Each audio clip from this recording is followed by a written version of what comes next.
Assalamualaikum warahmatullahi taala wabarakatuh.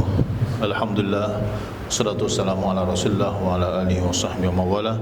Kita panjatkan syukur kepada Allah SWT pada tengah hari ini dan sama-sama kita berkumpul berada di Masjid Jemaah Soleh, dan sama-sama kita manjatkan syukur kepada Allah SWT di mana Allah SWT telah memilih kita sebagai umat Nabi Muhammad sallallahu alaihi wasallam. Itulah salah satu nikmat yang paling besar di mana Nabi Musa sendiri inginkan supaya dijadikan salah seorang daripada umat dari Muhammad SAW, tapi permohonan beliau tidak dikabulkan oleh Allah. Namun, mengapa keistimewaan kita menjadi umat Nabi Muhammad SAW? Tentu ada kebaikan dan juga kelebihan yang boleh kita sama-sama raikan. Kenapa? Kerana Allah sendiri telah mengingatkan dalam firman-Nya, wa ma arsalnaka illa rahmatan lil alamin, tidak aku utuskan kau wahai Muhammad menjadi rahmat bagi sekalian alam. Jadi rahmat bagi sekalian alam ini bermakna kita juga mendapat rahmat. Kita lagi-lagi kita sebagai umat Nabi Muhammad sallallahu alaihi wasallam akan mendapat rahmat, dan kalau kita laksanakan apa yang diperintahkan oleh Allah dan Rasul, pasti kita juga bukan dapat rahmat tetapi dapat syafaat dari Rasulullah sallallahu alaihi wasallam. Sebenarnya Allah sendiri telah menegas dalam Al-Quranul Karim, wa ma atakumur rasul fakhudhuhu wa ma nahakum anhu fantahu. Dan apa-apa yang dibawa oleh Nabi sallallahu alaihi wasallam hendaklah kamu ambil, hendaklah kamu laksanakan, dan apa-apa yang dicegah, ditegah, maka hendaklah kamu tinggalkan. Maka inilah seruan Rasulullah SAW bagi mereka yang selalu mengikut sunnah dan juga mengikut perintah yang telah dibawa oleh Nabi SAW. Seperti mana yang kita sedia maklum bahawa sungguhnya kita selalu umat Nabi Muhammad SAW, kita selalu mengharapkan dapat bertemu dengan Rasulullah SAW. Itulah nikmat yang paling besar sekali. Jadi kalau kita lihat, kita dapat bertemu Rasulullah di mana? Di mahsyar. Tapi ada orang diberikan, dikurniakan oleh Allah SWT dapat bertemu, tapi dalam mimpinya. Sebab itu, seandainya lah seorang tadi bermimpi berjumpa dengan Rasulullah, pasti ini adalah satu anugerah yang besar juga. Kenapa? Kerana syaitan atau iblis tidak dapat menyerupai bentuk ataupun rupa Rasulullah sallallahu alaihi wasallam. Itulah yang dijanjikan Rasulullah. Tapi kita tidak boleh menceritakan kepada orang, wah semalam aku jumpa bertemu dengan Rasulullah. Ini hanya diri kita saja yang tahu.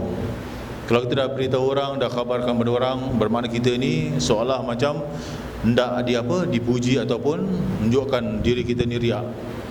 Sedangkan pertemuan kita dengan Rasulullah mesti ada sebab-sebab tertentu. Salah satunya ialah kita ini adalah taat dengan perintah Allah dan Rasulnya, dan juga kita juga mengerjakan apa yang telah diperintahkan oleh Allah SWT dan Rasulnya. Ini salah satu kriteria lah bagi mereka yang nak bertemu Rasulullah SAW.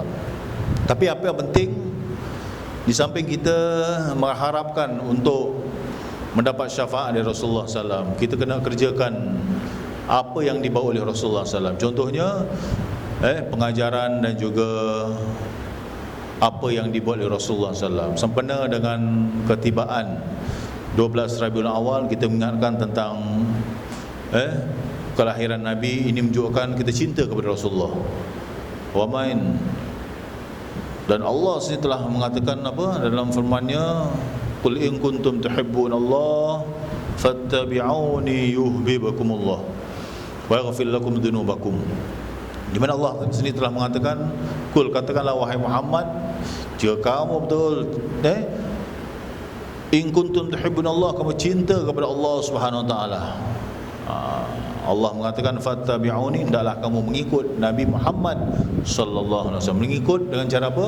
Mengamalkan dan juga kita melaksanakan apa yang diperintahkan kepadanya.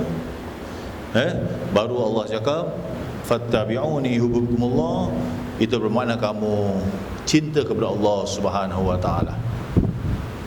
Sampaikan seorang sahabat yang bernama Zaid bin Dathina, saat ketika dia ditangkap oleh kufar musyrikin, kaum muslimin telah ditangkap lalu disiksanya. dicederakan hidungnya, tangannya, matanya, telinganya, hingga berdarah anggota badannya. Lalu datang ketika itu Abu Sufyan, ketika itu belum Islam lagi, dia menawarkan kepada Zaid bin Darthina tadi, dia mengatakan, wahai Zaid, sukakah engkau saat ini engkau bersama keluarga kamu bersenang lenang, tapi tempat engkau digantikan oleh Muhammad. Ketika mereka itu mengatakan Muhammad, apa kata Zaid?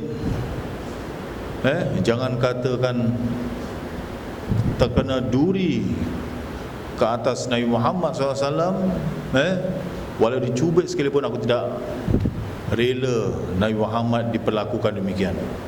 Inilah kata-kata sahabat yang betul-betul cinta kepada Rasulullah sallallahu alaihi wasallam. Lalu ketika itu Abu Sufyan merasa hairan melihat sahabatnya yang begitu cinta kepada sahabat yang lain demi mempertahankan ataupun demi membela Nabi Muhammad sallallahu alaihi wasallam. Dan mengenal kata-kata itu, Zaid dan Zina akhirnya gugur ataupun meninggal dunia kerana mempertahankan agama Allah dan kerana cinta kepada Nabi Muhammad sallallahu alaihi wasallam. Jadi apakah bukti kita cinta kepada Nabi Muhammad sallallahu alaihi wasallam? Kita pun tak disuruh sampai ke tahap gitulah. Sekurang-kurangnya kita membela ajarannya dan kita mengamalkan, serta kita pastikan keluarga kita juga sama-sama mengamalkan apa yang dibawa oleh Nabi sallallahu alaihi wasallam, ajarannya dan juga pribadi akhlak yang ditunjukkan oleh Rasulullah sallallahu alaihi wasallam. Begitu juga kalau kita lihat sifat-sifat Nabi yang telah kita bincangkan minggu lepas, tentang salah satu sifat adalah sifat apa yang ada pada Rasulullah, sifat jujur, sifat yang dipercayai. Sifat jujur ini memang ada pada sifat Rasulullah sallallahu alaihi wasallam. Dan sifat inilah yang yang perlu kita ikut, di samping sifat amanah, fatana, tabligh dan juga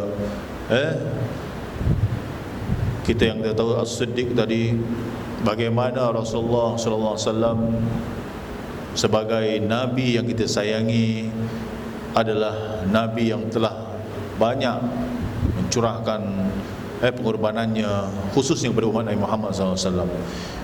Nabi SAW tidak meninggalkan harta, tidak meninggalkan pusaka yang banyak kepada keluarganya, tetapi Rasulullah meninggalkan Al-Quran dan hadis, kitab Allah, sunnah Rasulullah sallallahu alaihi wasallam. Itulah pusaka yang hingga hari ini kita dapat sama-sama merasakan kenikmatannya, hidup dalam keadaan di bawah rahmat dan juga naungan Allah SWT, dengan sifat-sifat Nabi yang fatonah dan bijaksana tadi.